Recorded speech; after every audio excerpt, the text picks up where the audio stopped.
Ayon sa Global Cancer Observatory sa ilalim ng World Health Organization noong 2022, breast cancer ang nangungunang cancer sa kababaihan sa Pilipinas.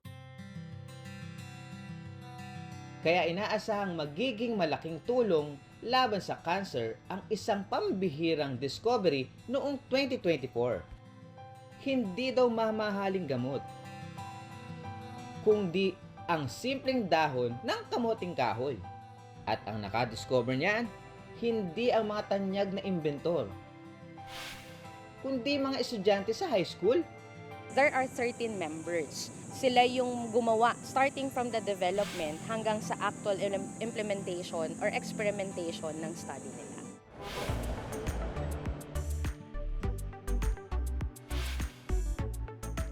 Ayon sa kanilang pag-aaral, ang dahon ng kamoting kahoy raw may taglay na methanolic crude extract at anti-cancer properties na kayang pumatay ng breast cancer cell.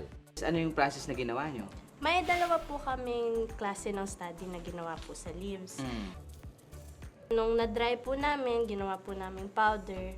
Gumawa po kami ng tinatawag na crude extract galing sa leaves. Ginawa po namin sa lab, meron po kaming cell line na kinumbine para malaman po kung nakakapatay po talaga siya ng cancer cell. Pero sa ngayon, hindi lang daw pala cancer cell ang napapatay nito, pati na rin ang matinding laban sa breast cancer. Posible na raw maipanalo ng mga Pinoy? Pero hindi sa tulong ng mamahaling gamot, kundi sa pamamagitan lang na isang simpleng dahon na kamoting kahoy. Bakit yung cassava yung naisipan yung gamitin? Dahil yung cassava is native po sa mga tropical countries, parang yung Philippines, naisip po namin na maganda na i-test po, na malaman kung ano talaga yung specific na properties na yan. Bagamat maaaring makatulong ang dahon ng kamoting kahoy, may balakid din daw na hangarin gamitin itong gamot.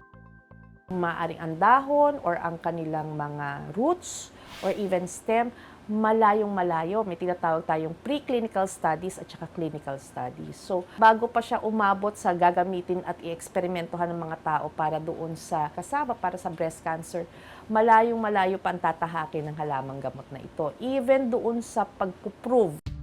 Sa tulong ng isang profesor mula sa Department of Biochemistry and Molecular Biology sa University of the Philippines, Manila, iprinisinta nila ito sa American Association for Cancer Researcher ngayong taon lang.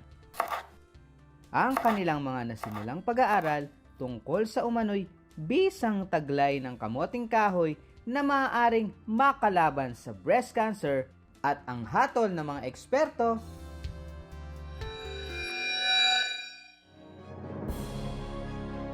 aprobadong maging potensyal na basihan para sa patuloy na pag-aaral sa dahon ng kamoting kahoy bilang lunas.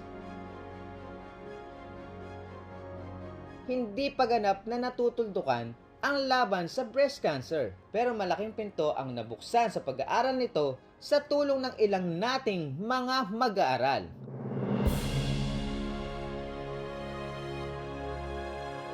Ang galing ninyo!